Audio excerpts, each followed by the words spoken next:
మీద జరుగుతున్న ఏకపక్ష దాడులను అణిచివేతను ఖండిస్తూ విశ్వ హిందూ పరిషత్ హిందూ చైతన్య వేదిక ఆధ్వర్యంలో నిరసన వ్యక్తం చేశారు. గత 6 నెలలుగా పెడన, రాయచోటి, వీకోట, దాచేపల్లి తదితర ప్రాంతాలలో ప్రశాంతంగా పండుగలు చేసుకుంటున్న హిందువులపై ముస్లింలు ఉగ్రవాద దాడులు చేస్తూనే ఉన్నారని హిందువులు ధ్వజమెత్తుతున్నారు. దురదృష్టవశాత్తు దాడులు చేసిన వారిపై ప్రభుత్వం చర్యలు తీసుకోకపోవడం దురదృష్టకరమని ఆవేదన వ్యక్తం చేశారు.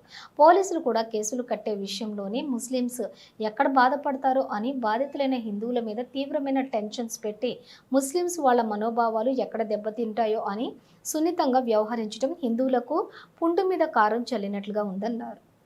దాడులు జరిగిన ప్రతి సందర్భంలో కూడా ముందుగా హిందువులను అరెస్టు చేయటం, దాడులు చేసిన ముస్లింలను మందలించకపోవటం ముస్లింల పట్ల ప్రభుత్వం అనుసరిస్తున్నటువంటి బుజ్జగింపు ధోరణి అర్థమవుతోందని అన్నారు.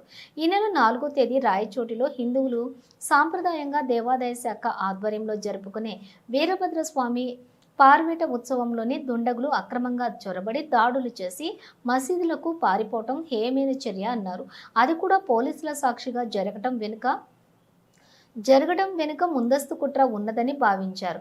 ఇక మునుముందు కాలంలోని దేవాలయాలు హిందువులపై దాడులు జరగకుండా ప్రభుత్వం తగిన చర్యలు తీసుకోవాలని విశ్వ హిందూ పరిషత్తు మరియు హిందూ చైతన్య వేదిక సభ్యులు కోరారు. ఈ కార్యక్రమంలో విశ్వ హిందూ పరిషత్ సభ్యులు, హిందూ చైతన్య వేదిక సభ్యులు పాల్గొన్నారు.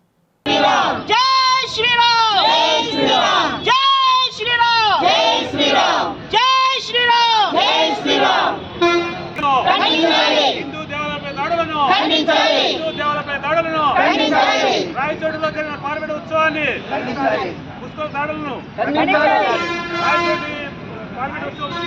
భారత్ మాతాకి జై శ్రీరామ్. ఖండించండి హిందువులపై జరుగుతున్న దాడులను, ఖండించాలి హిందువులపై జరుగుతున్న దాడులను, ఖండించాలి రాయచోట్ల జరుగుతున్న దాడులను. భారత్ మాతాకి జై శ్రీరామ్, జై శ్రీరామ్, జై శ్రీరామ్, జై శ్రీరామ్, జై శ్రీరామ్, జై శ్రీరామ్, జై శ్రీరామ్, జై శ్రీరామ్, జై శ్రీరామ్. ఖండించాలి హిందువులపై జరుగుతున్న దాడులను, ఖండిద్దాం హిందువులపై జరుగుతున్న దాడులను, ఖండించాలి రాయచోటి సంఘటనలను, ఖండించాలి రాయచోటి సంఘటనలను.